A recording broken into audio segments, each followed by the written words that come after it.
everyone, it's Sophie Jaffe from Philosophy. I am tuning in I'm broadcasting from Israel right now. So this is our second week here in Israel. If you tuned in last week, you would know that I am here.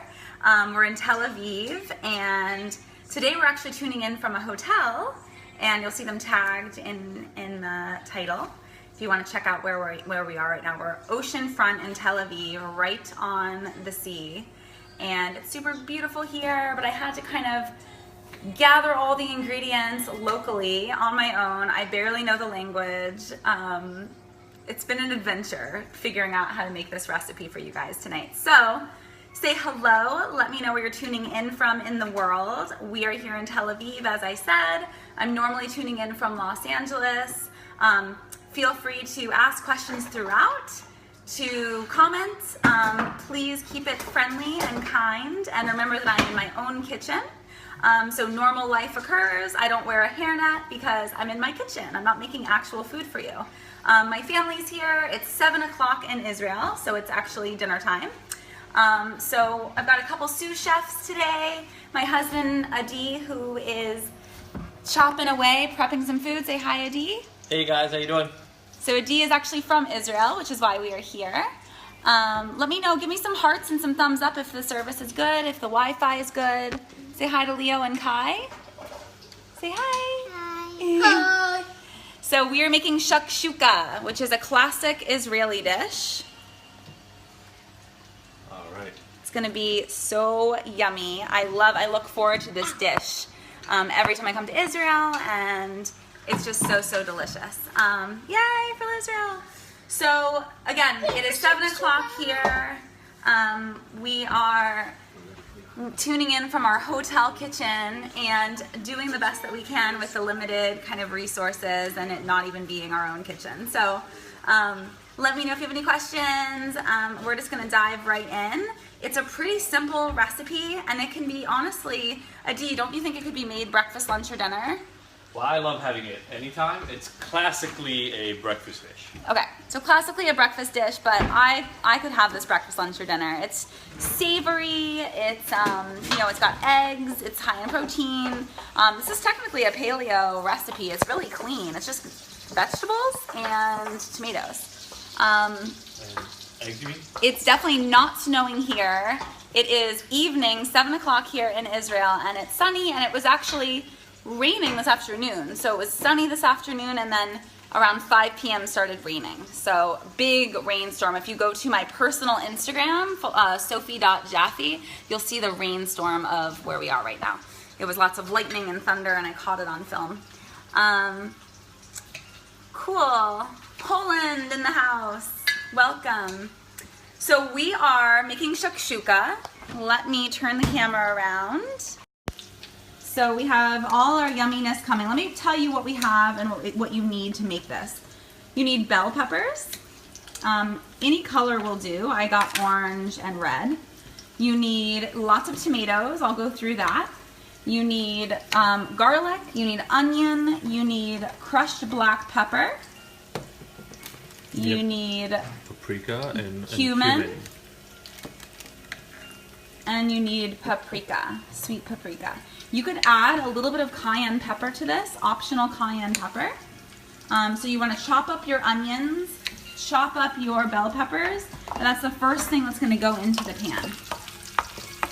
So we're going to saute the onions and the bell pepper until they are soft and the onions are nice and golden. That is about 20 minutes. I'll post this recipe after the fact. So we've got lots of bell peppers. We've got onions sauteing with the bell peppers. You're gonna saute that for about 20 minutes. And then we're gonna add, we have crushed tomato in a can, so canned crushed tomato. And then you can also add some fresh tomatoes to the pan. And it'll all saute together for another 5 to 10 minutes, and then you'll add the eggs on top and bake the whole dish. That is what is happening. How's everyone doing tonight? I guess for most of the world, it is daytime. Tuning in from the States? Some people are tuning in from the States. We have Poland in the house. So yeah, it's evening. Yes, I have kids. I have 2 kids. You just saw them, I think. Kai and Leo. They're 4 and 6. Where is everybody tuning in from? Let us know. I want to know what your favorite dish is when you travel to different parts of the world. So when I travel to Italy, I love having pasta, and I love having cappuccinos in Italy. What else? Gnocchi in Italy. When I am in Israel, shakshuka is my favorite dish, which is exactly why I'm making it tonight. I also like hummus and pita when I'm in Israel. What is your favorite dish when you travel? And where's your favorite places to go? Please share. Let's see how our veggies. Hi, Carol. Oh, we got London in the house, Minnesota, snowing there, looks like, or at least cold. Has anyone ever had shakshuka? Kurdistan, wow. Hello. So I'm gonna chop up these little cherry tomatoes. Okay. Because part of what we're gonna do is we're gonna put these little guys in there and start kind of stewing those in there with the rest of the vegetables. So you want all the vegetables super soft, right? Yeah, exactly. Yeah. It's in the end it kind of ends up being like a little stew, like a little tomato and pepper and onion stew with the eggs just running on top. That's when it's the best. Yum. So what I'm gonna have Kai do in a minute is after I finish chopping these up, I'm gonna have Kai put these in the pan. Perfect. Okay, Kai. Okay. So I need you. I'm gonna put this right here, and then in a few minutes I'm gonna let you just throw those in there. Okay. Alrighty. Yeah, so, it's funny, but a lot of classic dishes are what happens when you just use whatever you have in the kitchen and kind of just mix it together. Whether you look at East European, like goulash or, all these sort of stews, it's all about just throwing whatever you have together. This is the morning version of the same thing. So eggs are expensive. That's kind of the idea, is eggs are probably the most expensive ingredient in all this. And so what you do is you use everything else as the base, so it's really filling.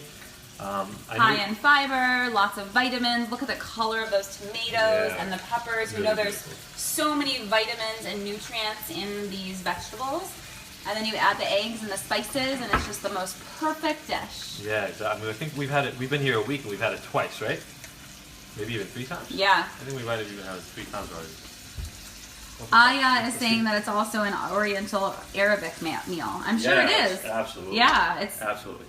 All the Middle Eastern kind of countries love these types of dishes, especially shakshuka. Hi from Puerto Rico. Hi from Vancouver. Hello everyone. Wow, welcome, everybody, welcome. all over the place. So if you're just tuning in, we're making a classic Israeli dish. We are here visiting. My name's Sophie. I usually tune in from my home in Los Angeles, but I am visiting on my family vacation, Israel, and I didn't want to skip my broadcast. I thought it would be really fun to tune in from here.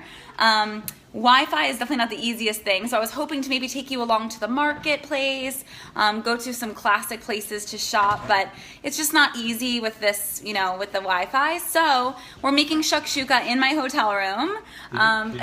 Did you go buy this today at the I did. At the Shuk? I know, I bought it at one of the stores here, Oh, right. which was fun. It was really fun to go shopping. I can't read half of what I was getting, and it's everything's an adventure when you're traveling. So it's been really fun, and I'm happy to share this shakshuka recipe with you, which is one of my favorites. And yeah, it can be made breakfast, lunch, or dinner, and it's a classic breakfast dish though. And what we have going on here is we are sauteing bell pepper, onion. Kai is our sous chef. Thank you, Kai. Thank you. All right. So beautiful different colors of bell pepper. And it's all being sauteed with a little salt and olive oil. So super simple. We're just letting all the onion and the vegetables get soft. All right, so now I'm going to add the stew. So he's adding crushed tomatoes to this sauce that we're creating. And I will post the recipe afterwards. After he adds this and mix it all up, we're gonna add some spices. Cumin, paprika, a pinch of cayenne, and black pepper. And it's gonna become like a really flavorful tomato stew. Black pepper. Black pepper. And then we will take the eggs, crack them on top, and bake the entire dish in the preheated oven. Yep. Anyone have any questions? Anything about our vacation, about traveling, about my company philosophy? It's a superfood company. Staying healthy while you're away traveling, that's definitely something that I've been kind of focused on while I'm here, is trying to stay sane and happy and healthy while still having a good time, and having dessert when I want to, or having pita with shakshuka. You know, like, it's really nice to have a croissant when you're traveling in France. It's really nice to indulge and have a good time, have pasta in Italy. The best thing to me in Israel is the pita bread. It's made fresh every morning and it's so fluffy. Speaking of which, this pita bread, you guys, wait till you see how fluffy and thick this is. So look how thick this pita bread is. It's so soft, so thick. Just freshly baked this morning. How can you not eat this? But you know, it's all a balancing act, right? You still want to be active, walk around a lot of places, maybe find a local yoga class or workout class to go to, which can really be fun and cultural. We went to a CrossFit class on Saturday, and it was really funny and hard, but it was all in Hebrew, so I kind of had to just figure it out. Again, it's 7 p.m. here, so sorry for my pajamas, and we got caught in the rainstorm trying to get all these recipe filled for you guys. You can see this is all bubbling. It's the tomatoes are starting to soften. Yeah. Yes, Yoni, you don't need to do cayenne. It's totally optional. I actually don't always put cayenne in these dishes because my kids don't love spicy. So you can omit the cayenne, totally fine. Hi, Anne from Montreal.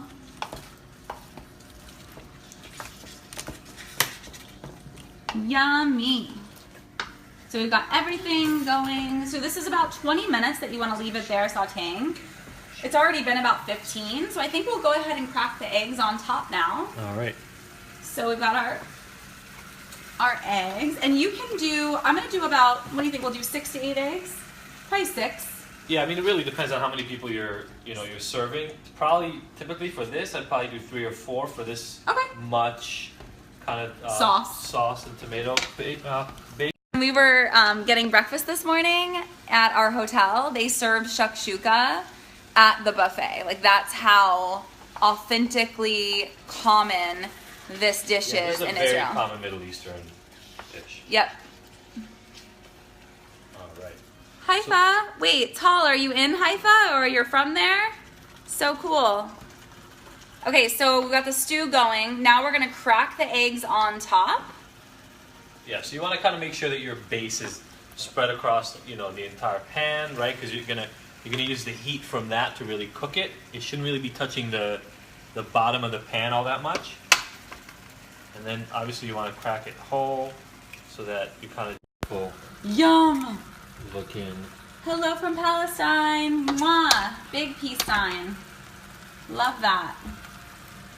So we've got our beautiful eggs cracked. You want to be careful not to let them break because it's that much better when they're more runny. You know what I'd love to hear? So there were a couple of people who are watching who said that they also have the same sort of dish. I wonder what the variations are. Like, yeah, what's different if you know this dish or something like this? Like the Palestinian version. Do they make it exactly the same? Is it any different? Okay, so let me go back to the woman from actually, I don't know if it was a woman or a man from Pakistan. Pakistan probably doesn't have a Palestine. Oh no, Palestine. Wait, Aya said that it was a Arabic meal. Yeah. So Aya, how do you make this differently, if at all, or is it pretty similar? So he's cracking the eggs on top, super delicious. Now, literally what we're gonna do is take the whole pan and take the whole pan, is that a pan? Yeah. I'm a little tired, you guys. take the pan and we're gonna put it in the oven. So it's a preheated oven. Yeah, we preheated the 4, oven. 5, 6. So he did 7 eggs because it is a pretty big dish. Hi from Maryland. La, I am from Maryland. Where in Maryland are you living? Are you from? I'm from Maryland. I went to high school in Maryland in Washington County, and I was born in DC, so Maryland. Oh, you're from there. Have fun in Tel Aviv. Thank you so much, Tal. Okay, so it's going in the preheated oven. So this is probably to about 350 degrees, and I would watch this. So you want to make sure that the eggs are cooked, but not overcooked. I mean, my favorite, I know for the kids, the favorite is when they're runny, because you're gonna take this thing out and you can just start dipping the pita into it and eating, and the egg mixing it with all the vegetables is really what makes this dish so amazing. Oh wait, did we put the spices in? Yeah. Oh yay, we got the spices. Okay, so cumin, paprika, a little cayenne, optional. Yeah. Salt, pepper. That's pretty much it. Olive oil obviously is going to bring a lot of flavor to it. You can garnish it like cilantro, you think? Yeah, so you can kind of finish it up at the end with cilantro. You got to wait for it to come out of the oven for that part. Bake at 375 or until the eggs are done. So you don't want them to be overdone. And it's about 7 minutes of being in the oven at 375. So we are gonna wait for that, and then we're gonna eat it with this amazing pita bread I was showing you, this freshly baked pita bread. Again, this is a great dish to have when you're having a brunch. If people spend the night, you're having people over for brunch. Just super easy. You put it in the center in a big pan, and everyone dips. Some salads around it or something like that. Yep. That's the center. That's the main. That's the center. It's like the equivalent of an omelet or something like that. But even better because this is a shared dish. You can make a huge one and make it a shared dish. Yeah. If you have any other questions for us, we're going to tune out in a minute and get these kiddos settled down for nighttime. But thank you so much for joining us from Israel. Next week we will be tuning in our normal time from LA, from our home there. You'll have your regular kitchen. We'll have our regular kitchen. If you have any questions, go ahead and ask them now. Yes, Liam? I want to go to the gym. Oh, you want to go to the gym? Okay. Well, he'd like to go to the gym tonight at 7 p.m. That can be arranged, Leo. That can be arranged. He's the motivation. Shakshuka. He's the motivation, guys, to stay healthy on vacation. Our 4-year-old. Also, apparently there's even a similar Polish dish. Oh, cool. With just some greens and maybe obviously a different bread. I think pita is pretty standard. I was even thinking it'd be yummy with greens. Yeah? Yeah. Absolutely. Thanks for sharing. Anything else to report in? I think that's it. Again, I mean, this is all about a shared dish. So when you make this, make sure that there's, 4, 5, 6 people you're eating with, because that's the fun. The fun is taking this out of the pan, just serving it around, and everybody enjoying it. And especially, it comes back to the name of the Taste Made page. It's Nourish. So it's nourishing to eat with friends. It's nourishing to eat with family. It's nourishing to eat these kind of beautiful dishes. So and people have a lot of variation. Just so you know, so this is the classic version of it. But people put basil in it if they want to give it a little bit of a twist. People put cheese in it sometimes, so you can put I was going to say that feta cheese is also something you could chop up and put on top. Absolutely, you can make it your own. But I would get really comfortable with this first version, kind of get to know the flavors. It's a really complex dish already, anyway, with the onions and the peppers and all the spices and everything, and the eggs on top of it. It's complex in flavor, but it's such an easy dish. You can throw this together. I mean, I had like 1 bag of groceries from the store, and that would feed so many people. So it's really nice. That's why I really like it, because it's so flavorful, so authentic to the Middle East. Tastes super ethnic, and like you worked really hard. But as you can see, it didn't even take that long. So yeah, absolutely. So feel free to play around with it, and post questions. We can answer them after the fact. We'll be tuning in for the rest of the night, kind of answering your questions. I'll post the recipe below, and have the best day. It's Monday where you are, and for most of you, you're just starting your day. We're ending our day here, but I'm wishing you all the best, and I will see you in 1 week from LA. So post below if there's something specific you want to see. If not, I'll probably do one of my normal kind of healthy superfood inspired recipes. And thank you so much. Keep in touch. Thanks, everyone. Have the best day.